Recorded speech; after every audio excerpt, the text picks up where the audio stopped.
بسم الله الرحمن الرحيم. السلام عليكم. طبعا النهارده يوم مش عادي في كاس العالم، يوم تاريخي بكل المقاييس، يوم تاريخي بالنسبه للعرب. النهارده السعوديه ما لعبتش مباراه كره قدم، دي كانت ملحمه. السعوديه النهارده فازت على الارجنتين 2-1، نتيجه غير متوقعه. لو جبت له كل التوقعات من بدايه الخليقه للنهارده محدش يقول ان السعوديه تكسب وباداء، مش مكسب بس. انا النهارده مش هشيد بالمنتخب السعودي، لا، انا هشيد باتحاد كره القدم السعودي اللي جاب مدرب عالمي اسمه هيرفي رينار. هيرفي رينار اللي قاد منتخب زامبيا في 2013 لكاس افريقيا، اللي قاد منتخب كوت ديفوار في 2015 لكاس افريقيا، اللي قاد منتخب المغرب في تصفيات كاس العالم، فاز في كل مبارياته وتأهل لكاس عالم 2018 مع منتخب المغرب بدون هزيمه، ودخل فيه في التصفيات على ما اتذكر هدف واحد. هيرفي رينار اللي قال انه كان يتمنى تدريب منتخب مصر، الكلام ده في 2015. النهارده هيرفي رينار لما تتفرج عليه مش في المباراه، اتفرج عليه في اوضه اللبس بيعمل ايه مع اللعيبه. مدير فني بيعرف يستنفذ او يستخرج من اللعيبه اقصى ما عندهم، بيعرف يخلق دوافع، بيعرف يخلق منافسه بين اللعيبه. النهارده تنظيم على اعلى مستوى في المباراه. السعوديه بتلعب مباراه على الارجنتين، هجوم بطول الملعب، دفاع متقدم، بيضغطوا على الارجنتين في نص ملعبهم طول ال 90 دقيقه، مش بقى فتره ويرجعوا. هي دي القماشه، مش قماشه اللعيبه، قماشه المدير الفني اللي ما بيتحججش بالظروف.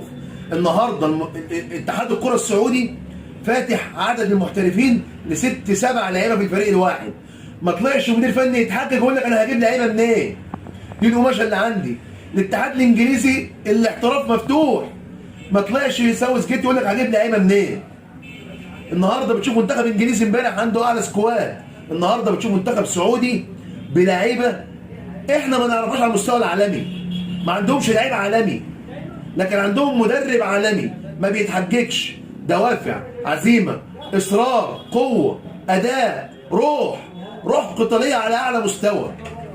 عندهم حارس مرمى النهارده، انا في اعتقادي، انا ما شفتش طبعا ادوا مين مان اوف ذا ماتش، انا في اعتقادي حارس المرمى هو مان اوف ذا ماتش، بس من قبله هيرفي رينار هو مان اوف ذا ماتش. النهارده احنا امام ظاهره بتقضي على كل اللي بيفهموا كوره عندنا او اللي بيدعوا انهم بيفهموا كوره، اللي قعدوا جربوا مدربين في منتخب مصر، من كارلوس كروش لحسام البدري لايهاب جلال لشوقي غريب للراجل المكسيكي خافير اجري.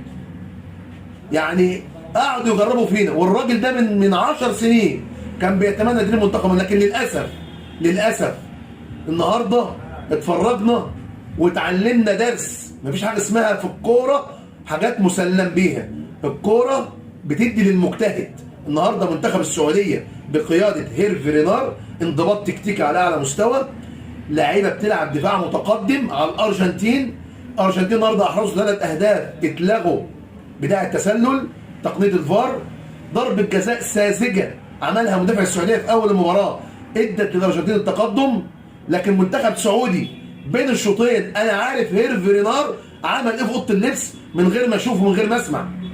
المدرب شخصيته واضحه على اللعيبه، شخصيته واضحه على تعبيرات وشه. شفنا الراجل وهو واقف على الخط بره، منتهى القوه، منتهى العزيمه، منتهى الاصرار، روح، مفيش خوف. في منتخب الارجنتين بيلعبوا امام احسن لعيب في العالم ميسي، مفيش رهبه، بالعكس هم اللي بيضغطوا وهم اللي بيروحوا. وصلوا للمرمى، احرزوا هدفين على اعلى مستوى، ما فيهمش ضربه جزاء، ما فيهمش هدف من تسلل، مفيش رعونه في الاداء. انا بحيي المنتخب السعودي. انا النهارده وانا بتفرج على المنتخب السعودي كنت منفعل جدا كاني بشاهد منتخب مصر، اقسم بالله كنت في منتهى السعاده، واعتقد كل المصريين كده كانوا في منتهى السعاده. النهارده منتخب سعودي شرف العرب، ما شرفش السعوديه بس. انا بهني اتحاد الكره السعودي، بهني المنتخب السعودي، بهني شعب السعوديه كله. انا فخور بان هيرفي رينار ده بيدرب منتخب السعوديه كانه مدرب منتخب مصر، وكنت اتمنى مدير فني زي منتخب مصر، لكن قدر الله ما شاء فعل. نتمنى نتعلم من الدروس دي، نتمنى نشوف الاخلاص. النهارده فوز المنتخب السعودي هو نتيجه للتفاني والاخلاص.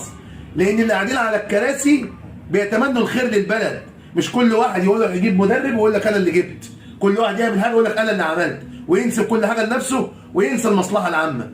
يا ريت نغلب المصلحه العامه على المصلحه الشخصيه. هو ده الاخلاص، هو ده التفاني. اشكركم، سلام عليكم.